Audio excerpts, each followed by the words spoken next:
This is your first time here. Wow. What will you describe what you're seeing? Wow. How will you describe it? Wow. It's chaos. This is, wow. It looks like this place was bombed. Wow.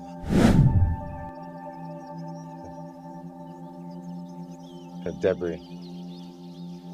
You know, the last time I stood on this staircase, there were probably 2,000 to 3,000 people out here. People having fun, children, adults, old people. So much activity, the golf carts running up and down the boardwalk, moving people around. Look at it, looks like a war zone. You finally gathered the confidence to see the demolition for the first time.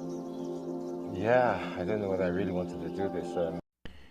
The management of LandMark Africa, operators of LandMark Beach in Lagos State, has lamented that the company is devastated following the demolition of parts of its beachfront property by the Nigerian government.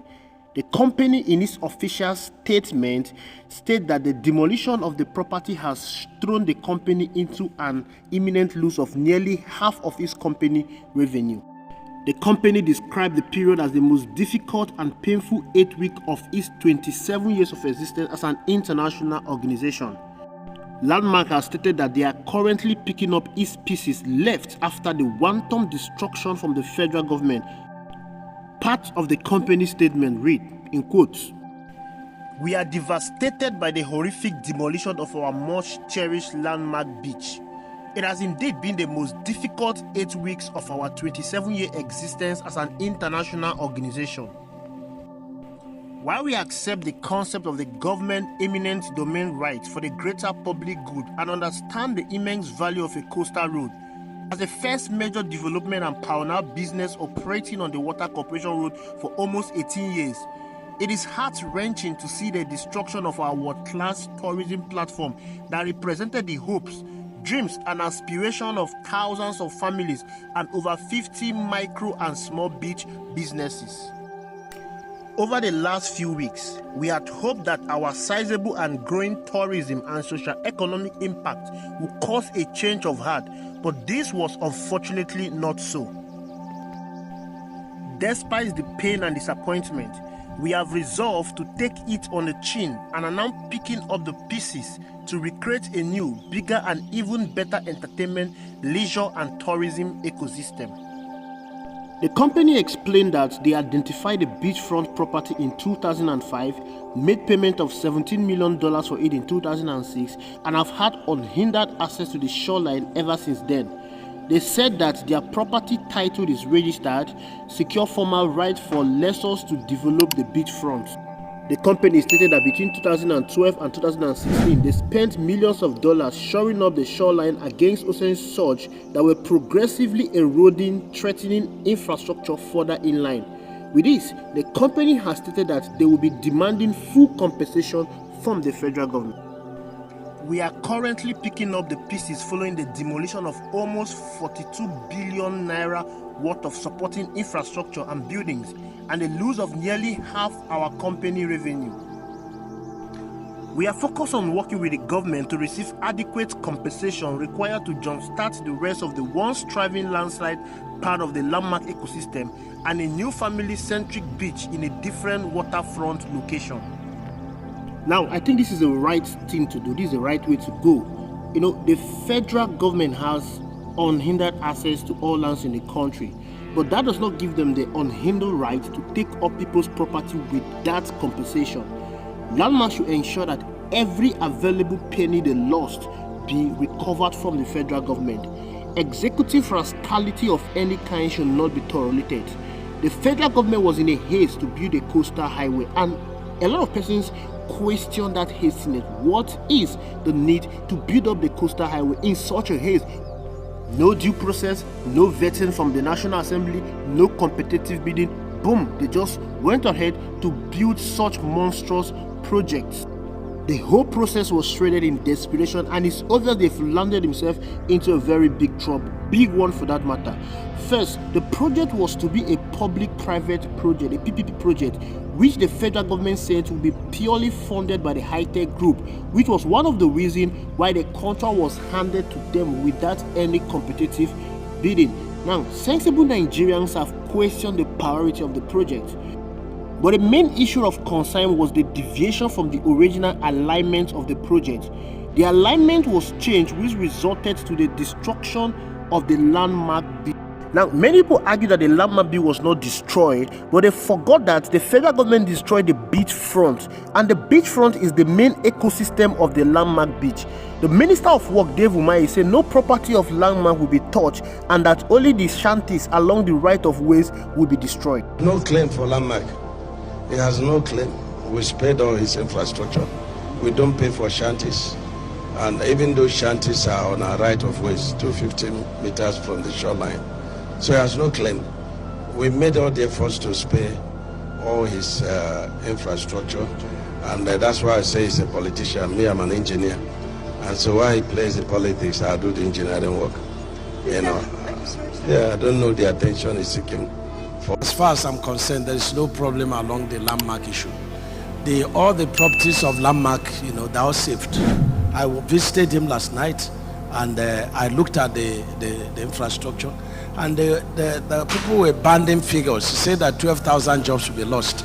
No single job will be lost because no property is lost. What probably will be lost is people that stray to the beach area to play, and so we'll be losing visitors. But I've offered him free consultancy, whereby he can create his beach up, and then have a more facade than that, Most Nigerian politicians are very insensitive. They don't understand the reality. They don't feel the pulse of the people. And this statement from the Minister of Work is very, very insensitive. The beachfront is the main reason why LandMark Beach exists. The land where LandMark was built was gotten for 17 million, and Paul Owunibe has spent billions developing that ecosystem. Destroying the beachfront is invariably destroying LandMark Beach, and the minister was aware of that. He said that they are going to lose visitors. Now, Paul Owunibe agreed that sticking to the original plan alignment will spare the LandMark Beach, which was best for all concerned. Many sensible and well-meaning Nigerians advised the federal government against touching the LandMark beachfront, but they were adamant and they went ahead to demolish the beachfront, thereby rendering many businesses in that ecosystem useless. We bought the site in 2008. Right. 2007. Right. That was before Barack Obama came into office. Hey, that was before Barack Obama came into office. So it's a long time ago, 17 years. Yeah. And over the last 17 years, we've developed that site over stages and tried to provide what we believe is the biggest and the best, but certainly the most visited business, leisure, and lifestyle destination on the West African coast. This has taken time, a lot of money, a lot of effort, and a lot of people, right? We have a staff strength of 3,500 to 4,000 people who have applied themselves. So these are real families. But even more importantly, quite a few years ago, I took my entire team to Dubai just to learn and understand how to put tourism projects like this together. And we've seen the fruit of that labor. Speaking obviously to the Federal Ministry of Works, we've engaged with the Federal Ministry of Tourism, Lagos State Ministry of Tourism, Lagos State government at some of the higher levels. We've met with the planning team, the planning commissioner, and the infrastructure team. So those talks go on. In a couple of days, there is a stakeholders meeting as well.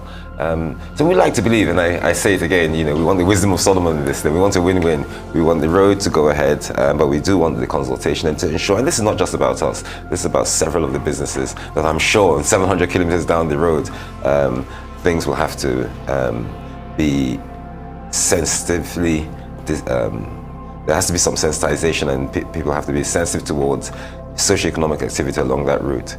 So those conversations are going on. Let me just be clear, and again, let me put this into context. So the original alignment of the coastal road was Water Corporation Road. You had a picture on your screen that actually showed quite clearly the Water Corporation Road, the 2 feeder lanes, and then the median that was meant to house it. Then there's LandMark, and there's the beach, and there's the sea. Right. The alignment was changed from Water Corporation Road to run, so instead of it running on the land side of LandMark, it's going to run on the beach side of LandMark. So that's where this issue came up, is that the alignment was changed. Our request is simply go back to the original alignment, nothing wrong with it. What happens today, it runs literally, that's the picture on your screen. Right. The Works Corporation roads by the left, you can see the 2 lanes with the median inside in the middle for the coastal road. Okay. And what should happen is if it goes back to the Works Corporation road, then it's a win-win for everyone. That's on the left. That's on the left. Okay. Yes. Okay. They're seeking to put it on the beachfront, on the beach side. Which is what we're looking at now. Which is what we're looking at now. Right. And it just immediately after LandMark, it turns back and goes back onto the original alignment. Right. So you could just kept it on the original and just kept the straight road. That's my plea. That's my request. It saves our business, and it also obviously saves the government what I believe is a lot of money. Yeah. Because there's a stretch of road that you don't have to reclaim land for, you don't have to do all that engineering, and you don't have to destroy businesses or even talk about compensation here. Now, one of the major concerns that was raised about the project was the Environmental Impact Assessment Report. This is a very crucial report when carrying out a monstrous project of this magnitude.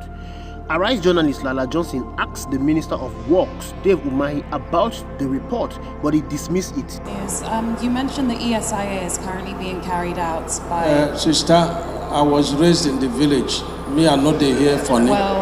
So sorry, try to speak. I can't help the way I speak. You mentioned that the ESIA was being carried out at the moment. The EIA Act of 1992. I need interpreter. Well, you have enough people next to you. The EIA Act of 1992 states that an EIA must be approved by the Federal Ministry of Environment before the commencement of any project. No, unless an exemption has been given. It's not done so. There is preliminary approval.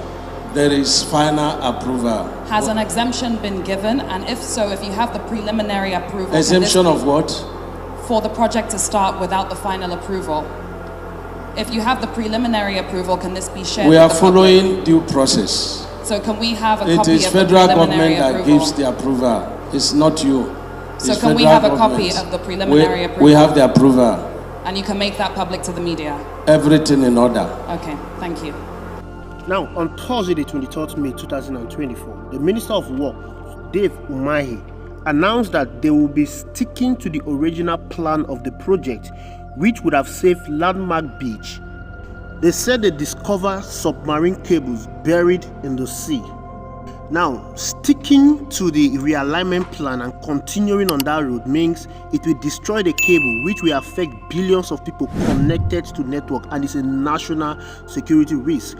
The minister has, however, refused to release the EIA report, the Environmental Impact Assessment report that the Arise journalist asked him on, which he claimed is ready. It shows that they don't have the report. They went about this project without an EIA report. It shows the government lacked priority. It's just a trial and error and experimental government.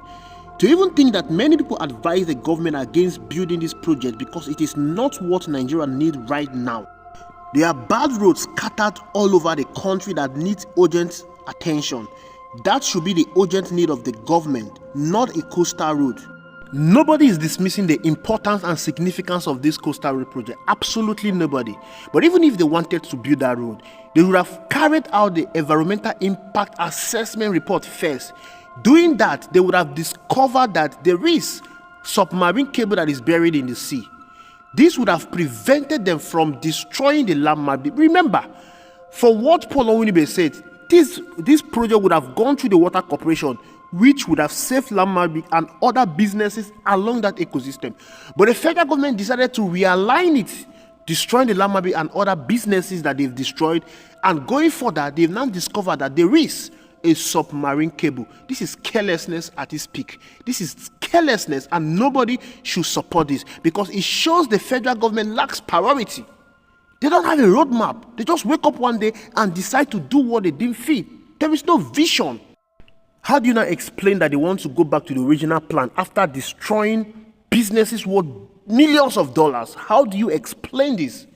You are destroying your economy. You are sending a wrong signal to foreign investors, which you have been traveling all over the world to try to convince them to come into Nigeria. No wonder Microsoft left the country. No wonder Total went to Angola to cite a $6 billion project, because The federal government has made Nigeria uncomfortable for foreign investors. However, I'm fully in support of LandMark suing the federal government and collecting whatever compensation they deem fit for that project, because it shows the federal government lack foresight and it shows they have so much money for compensation. Yes, whatever they want to do with the beachfront, they should go ahead and do with it. They've destroyed LandMark Beach. They've destroyed that resort. The best resort in Africa has been destroyed. And yes, LandMark has announced that he's going to continue with his resort in other locations. And I made a video earlier on that he has moved to Ibano Beach in Akwa Ibom State, and he's going to develop that area to become one of the best beach resorts in Africa. They should collect whatever compensation they deem fit. I'm in support of them. Congratulations to them for taking it this far, and the federal government must pay every dime and damages that was caused to the business of LandMark and other businesses along that ecosystem. Thank you for watching. I will see you in the next video.